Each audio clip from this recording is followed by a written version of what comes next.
Hello my friends. आज मैं फिर कुछ स्टॉक्स के बारे में बात करना चाहता हूँ कि मेरे पास यहाँ पर मिस्टर महेश हैं, उनके कुछ स्टॉक्स आए हैं। आपके सामने मैं उनको चेक करता हूँ। सबसे पहले जो है उसका टेक्निकल चेक हम लॉरेस लैब का ले लेते हैं।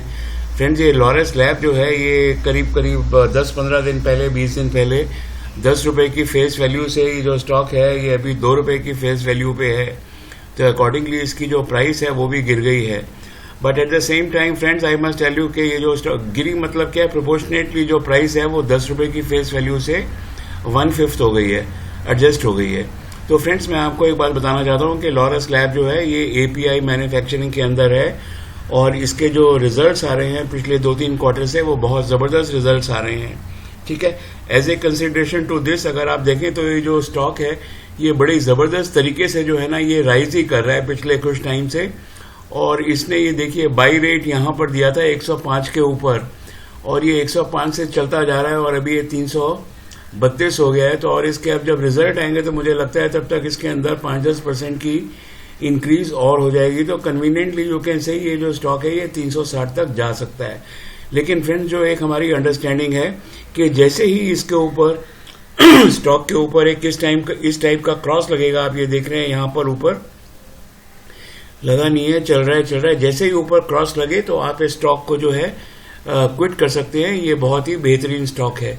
यहाँ पर इसने जो है एक ये ड्रैगन फ्लाई डोजी दिया है कल, तो आज मार्केट थोड़ी सी हल्की रहेगी। फिर भी मुझे लगता है कि जो स्टॉक है ये ऊपर ही जाना चाहिए। नेक्स्ट स्टॉक है ये महेश जी का, ये है दीपक फर्टिलाइजर। तो फ्रेंड्स, ये दीपक फर्टिलाइजर में मैं आपको बता दूं कि इसका राइट इशू है जो कल ही खत्म हुआ है। 3 के बदले ये 1 शेयर राइट इशू का दे रहे हैं। इसका मतलब ये है कि इसकी जो इक्विटी है वो इंक्रीज हो रही है। क्योंकि इसकी जो इक्विटी है वो इंक्रीज हो रही है बाय अबाउट 30%, इसलिए ये जो स्टॉक है ना ये थोड़े टाइम के लिए हो सकता है नीचे भी आ जाए।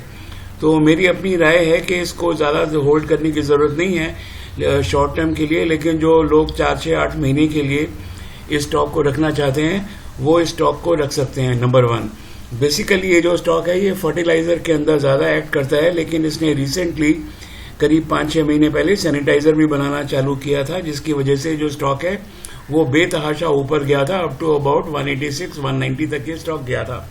उसके बाद ये स्टॉक जो है ये गिर के आ गया है और अब इसका राइट इशू है। तो जो लोग इसको बहुत लॉन्ग टर्म के लिए यूज़ करना चाहते हैं, रखना चाहते हैं, वो इस स्टॉक को जो है रख सकते हैं। बाकी जो ट्रेडिंग के जो ट्रेडर्स पॉइंट ऑफ व्यू से मुझे लगता है कि जो स्टॉक है इसको छोड़ देना चाहिए। और वैसे भी देख लीजिए इसकी जो वॉल्यूम है वो खत्म हो गई है और वैसे भी जो ब्लू लाइन है, सिग्नल लाइन है, ये भी नीचे की तरफ है। हालांकि इसका जो RSI है वो बहुत ज़्यादा अट्रैक्टिव है, लेकिन मुझे लगता नहीं है कि जब तक ये जो स्टॉक है थोड़े टाइम स्टेबल हो जाने दीजिए, उसके बाद इस स्टॉक को जो लॉन्ग टर्म के लिए खरीदना चाहते हैं ज़रूर खरीद सकते हैं। लेकिन ये जो नेक्स्ट रिजल्ट तक कोई बहुत बड़ा मुझे लगता नहीं है इसके अंदर कोई तूफान आएगा प्राइस में। नेक्स्ट स्टॉक जो है महेश जी का वो है BPCL। फ्रेंड्स, मैं अपनी ओर से बोलना चाहता हूँ कि जो ऑयल के स्टॉक्स हैं इसको ज़्यादातर मैं इससे दूर ही रहता हूँ। उसका सबसे बड़ा रीज़न ये है कि जो ऑयल की प्राइसेस हैं ये ना कंट्रोल्ड, जो इंटरनेशनली कंट्रोल्ड और गवर्नमेंट कंट्रोल्ड हैं। और वैसे भी स्टॉक जो है BPCL में बहुत टाइम से डिसइन्वेस्टमेंट के बारे में सोच रही है, तो इसलिए जो है BPCL जो है ना ज़्यादा अट्रैक्टिव रहा नहीं है और वो जो सरकार है इसकी डिसइन्वेस्टमेंट भी कर नहीं पा रही है। और अगर आप सही तरीके से देखें फ्रेंड्स, तो इसका ये जो मूविंग एवरेज है, ये मूविंग एवरेज भी इसकी जो बिल्कुल खुली हुई है, दोनों खुली हुई है, माउथ जो है मूविंग एवरेज का खुला हुआ है। तो वो यही बोल रहा है कि स्टॉक जो है नीचे जाने के लिए तैयार है। RSI हालांकि 27.98 है इसका, तो RSI तो अट्रैक्टिव है। और इसका देख लेते हैं फ्रेंड्स, इसका ये अभी इसको जो ऊपर जाने में कम से कम 2-3-4 दिन लगेंगे, जब ये 341 से ऊपर जाएगा। लेकिन मैं खुद जहां तक मेरा मानना है कि स्टॉक को छोड़ देना चाहिए। कोई बहुत ज़्यादा इसके अंदर जो नियर फ्यूचर और लॉन्ग फ्यूचर में कुछ नज़र नहीं आता। कुछ मेरे जो एंकर्स हैं उन्होंने बोला था इसकी जो एक्चुअल वैल्यू है आफ्टर डिसइन्वेस्टमेंट 750 निकल के आएगी, तो पहले डिसइन्वेस्टमेंट हो जाने दीजिए, उसके बाद देखते हैं कि इसकी वैल्यू एक्चुअल कितनी है। फ्रेंड्स, ये फिर नेक्स्ट स्टॉक है हमारे पास सुदर्शन केमिकल्स। ये स्टॉक जो है ये देखिए ये कितना ज़्यादा वॉलेटाइल स्टॉक है। इसके जो रिजल्ट्स थे पिछले क्वार्टर के वो बहुत बेहतरीन नहीं थे और वो ऑब्वियस था बिकॉज ये जो अप्रैल में जून क्वार्टर जो था मोस्टली ये लॉक इन पीरियड में ही था। इस बार ऐसा लगता है कि जो स्टॉक है इसके जो रिजल्ट्स हैं वो अच्छे आएंगे। और अब ये देख लेते हैं कि इसके जो यहाँ पर अगर आप ये देखिए तो इसका जो माउथ है ये यहाँ पर क्लोज हो गया है, और हो सकता है ये थोड़े दिनों के अंदर, 1-2 दिन के अंदर ये जो है यहाँ पर एक हेड एंड शोल्डर पैटर्न दे दे।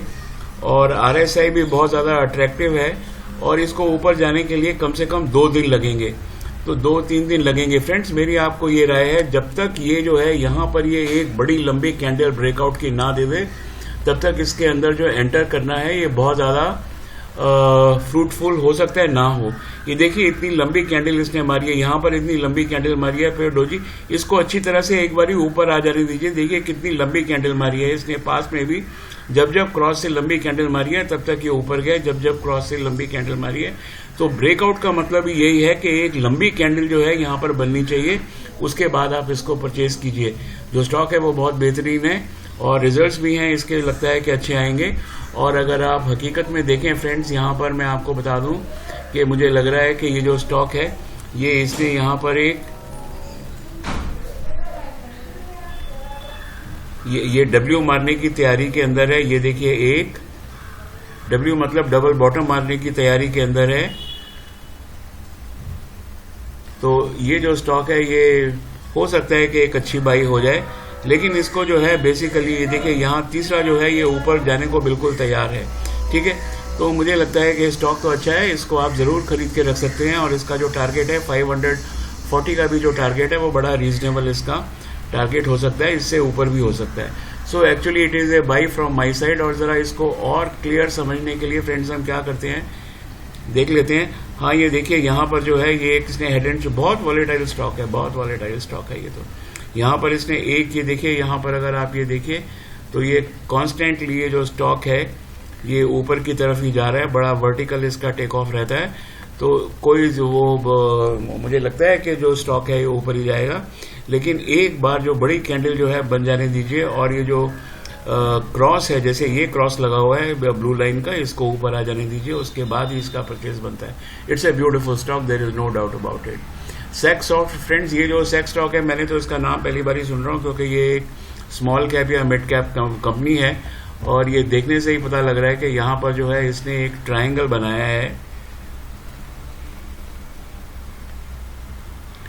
ये इसने यहाँ पर एक ट्रायंगल बनाया है, और ये एक आईटी कंपनी है। मैंने थोड़ी देर पहले देखा था कि ये एक आईटी कंपनी है, और आईटी कंपनी में तो एक्चुअली प्रॉब्लम नहीं है, लेकिन ये है कि ये स्मॉल कैप कंपनी है, थोड़ा सा इसके लिए आराम से जाना पड़ेगा।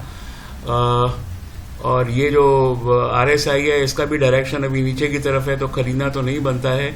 और इसने ये भी जो ब्लू मैकडी लाइन है इसका डायरेक्शन भी नीचे की तरफ है। फ्रेंड्स, जब तक ये क्रॉस लगा के वापस ऊपर एक बड़ी कैंडल के साथ नहीं आता है, इसको परचेज तब तक नहीं करना चाहिए। और इसके थोड़े से हम फंडामेंटल्स भी चेक कर लेते हैं, वैल्यूएशन भी देख लेते हैं इसकी कि वैल्यूएशन कैसी है। तो मार्केट कैप तो देखिए 379 करोड़ का है, कुछ मार्केट कैप है ही नहीं। और ये जो पी है ये 14.2 है अगेंस्ट 29.01। तो P actually is very attractive, book value is very attractive, price to book value is very attractive, और फेस वैल्यू जो है ये 10 है। सिर्फ इसके अंदर एक बात है कि ये जो है एक स्मॉल कैप कंपनी है, तो इसकी जो ट्रेडिंग होनी चाहिए वो ट्रेडिंग बहुत ही सावधानी से होनी चाहिए, नंबर 1। और नंबर 2 ये है फ्रेंड्स कि इसका जो EPS है वो 25.52 है, ये भी अच्छा है। तो हर तरीके से स्टॉक तो अच्छा लग रहा है, लेकिन सिर्फ यही बात है कि ये जो स्टॉक है ये एक स्मॉल कैप स्टॉक है, इसलिए थोड़ी केयरफुली इस स्टॉक को खरीदना चाहिए। इसका जो टारगेट है ये 379 के ऊपर, जब ये 380-82 के ऊपर आ जाए तभी लॉन्ग कैंडल के साथ, जैसे ये कैंडल लगी हुई है, जैसे ये कैंडल, जब तक इसकी लॉन्ग कैंडल नहीं लगती है तब तक इस स्टॉक को कभी खरीदना नहीं चाहिए। मेरी जो आपका लास्ट स्टॉक है बालकृष्णा इंडस्ट्रीज, ये टायर इंडस्ट्री का स्टॉक है। इसने हमेशा बहुत अच्छे रिजल्ट्स दिए हैं, और सबसे बड़ी बात तो ये है कि इसका जो सॉरी इसके जो स्पेशल टायर बनाता है वेरी हैवी व्हीकल्स के लिए, और ये US के अंदर बहुत ज़्यादा खरीदे जाते हैं, बड़ी अट्रैक्टिव बाई है। और ये जो स्टॉक है ये देखिए ये जो है बिल्कुल अप ट्रेंड के अंदर है। It's just a wonderful, it's just wonderful. क्या स्टीप, ज़रा इसका स्लोप देखिए कितना ज़बरदस्त इसका स्लोप है। और लेकिन इसके अंदर बस एक ही बात है कि इसके जो शेयर बिकते हैं ना, कल भी जो शेयर बिके हैं वो 5 लाख शेयर ही बिके हैं, चलिए वो भी ठीक है।